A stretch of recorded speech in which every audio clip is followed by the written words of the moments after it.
gente linda da Academia da Mente, como é que vocês estão, meus acadêmicos e acadêmicas? Vamos lá para a nossa segunda semana aí de junho, nosso ano vai caminhando. Semana passada começamos a falar sobre raciocínio. Essa semana, vocês estão vendo aqui nossa apostila, a gente vai falar aí sobre lógica. Mas antes, quero mandar aqui beijão para Marta, nossa querida aluna de quarta-feira. Que saudade, hein, Martinha, de rir das nossas piadas aqui, da nossa turma familiar, né? Marta descobriu que tinha uma prima, olha, começou a fazer Academia da Mente e descobriu que ali que a companheira dela de turma era parente. Vê se pode. O mundo é pequeno, tá vendo? Vem pra Academia da Mente também conhecer suas primas aí de repente, quando a gente voltar, né? Quando tudo voltar ao normal. Por enquanto, vamos juntos aqui à distância. Essa semana vamos entregar aí mais kits demonstrativos, então mandem o endereço dos seus amigos que vocês querem que recebam aí os kits em casa. Está na nossa rota passar por várias ruas do Médio, então não dá mais trabalho, fiquem tranquilos. Vamos lá para a nossa aula de hoje, falar sobre lógica. Começamos a conversar sobre o raciocínio na semana passada e vimos aí que em nenhum momento a gente para de pensar, né? A gente está o tempo todo pensando em alguma coisa. Se eu pergunto para vocês, por exemplo, o que vocês não estão pensando? Não dá porque você já pensou, mas você não está pensando. Então o tempo todo a gente está pensando.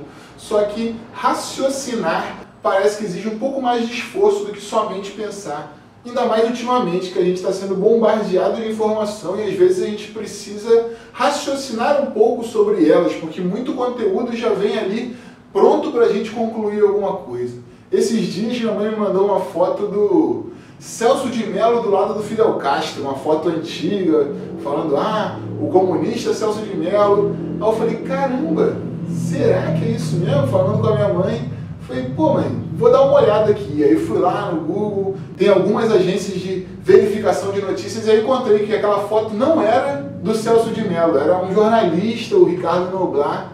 Aí eu mandei pra minha mãe leu, falou, caramba, até parece, né? Mas não é. E aquela foto já vinha com uma conclusão pronta, né? Então o que aconteceu ali? A gente poderia até concluir aquilo ali como estava, mas não, a gente precisou raciocinar um pouquinho para desvendar uma mentira ali, né? Como é chamada de fake news agora, uma notícia que não era verdadeira. Então a gente teve que raciocinar, mas isso não é rapidinho, né? Isso dá trabalho, a gente teve que gastar ali alguns minutos do nosso dia, refletir sobre aquilo. Por isso que raciocinar é uma atividade que está se tornando cada vez mais importante. Vamos falar hoje sobre o raciocínio lógico. A gente viu que tinham várias maneiras de raciocinar, falou da maneira visoespacial de raciocinar, do papel higiênico, mentalizem ele. A gente falou do raciocínio verbal também, que é a capacidade de ouvir a palavra, entender o que está sendo falado. E hoje a gente vai falar sobre o raciocínio lógico. Falar do raciocínio lógico não é de hoje, apesar dessa expressão ser muito usada, né? A gente fala muito, isso é lógico. É lógico que Aristóteles, há milhares de anos atrás, já falava sobre isso. Inclusive, as obras de Aristóteles são tão complexas e falam tão bem sobre esse tema que elas são uma das principais referências hoje no tema, apesar de outros autores falarem também sobre a lógica ao longo do tempo aí. O Aristóteles, ele via a lógica como o estudo do pensamento para que ele fosse correto. Então isso era pensar sobre o que a gente estava pensando para saber se a gente estava pensando certo. E aí, para fazer isso, o Aristóteles usava o que a gente chama de silogismos, que é basicamente botar na balança os sis e os logos. Isso não é uma divisão semântica, não é si e logos aqui da origem da palavra. É uma adaptação que eu fiz ali porque a gente vai entender isso, que é botar na balança o si e o logo. Porque no dicionário mesmo, o silogismo ele é um raciocínio ali dedutivo que parte de duas premissas, de dois fatos. Então duas coisas são colocadas e é buscado a partir daquelas coisas uma conclusão. Por exemplo, se todo acadêmico da mente é inteligente e você é um acadêmico da mente, a gente tem dois fatos aí, né? Se todo acadêmico da mente é inteligente e você é acadêmico, logo você é inteligente. A gente usa os dois fatos, compara eles e tira uma conclusão, certo? E essa forma de pensar, usar dois fatos, compará-los e chegar numa conclusão, embasou grande parte da nossa forma de pensar ali. Um tempo depois, Descartes, quando falou penso, logo existo, ele estava bebendo dessa mesma fonte, né? Se penso, logo existo. O se e o logo, né? O silogismo. Se, logo. Mas é bom a gente ter cuidado com o raciocínio lógico, porque às vezes parece tão óbvio, tão evidente, que nos faz achar que é a única maneira correta de pensar, né? Porque dentro da própria lógica, existem ali alguns caminhos que são usados para driblar a conclusão. A gente pode chegar numa não-verdade utilizando-se da lógica. Então, por exemplo, se Hitler era vegetariano e a Vanessa é vegetariana, logo a Vanessa é igual ao Hitler.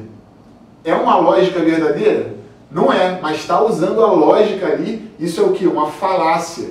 Então é por isso que a gente também tem que ter alguns raciocínios diferentes, abstratos, para poder pegar essas nuances ali do argumento, entender que, pô, essa hipótese não está muito correta, não tem muito a ver. Então a gente não tem que ser refém do raciocínio lógico, mas ele é muito importante no nosso dia a dia. A gente está ali na farmácia e viu, ó, esse produto aqui está R$1 mais barato do que na outra, mas esse outro aqui está o dobro do preço, então vale mais a pena comprar na outra, porque está R$1 só mais caro esse produto e o outro está pela metade. Esse se logo, né? Se aqui está mais caro, logo lá fica mais vantajoso, isso a gente usa o tempo inteiro. Então é bom a gente ter o raciocínio lógico ali apurado, em dia, mas também não ser refém dele e achar que todo se e logo, toda vez que a gente comparar dois argumentos, vamos encontrar uma resposta fácil, uma coisa evidente. Às vezes a gente vai precisar raciocinar mais, usar outros aspectos aí, mas por hoje é isso. A gente fala sobre raciocínio lógico, mais pra frente a gente vai falar sobre outros raciocínios. Mas agora vamos para os nossos exercícios. Até amanhã.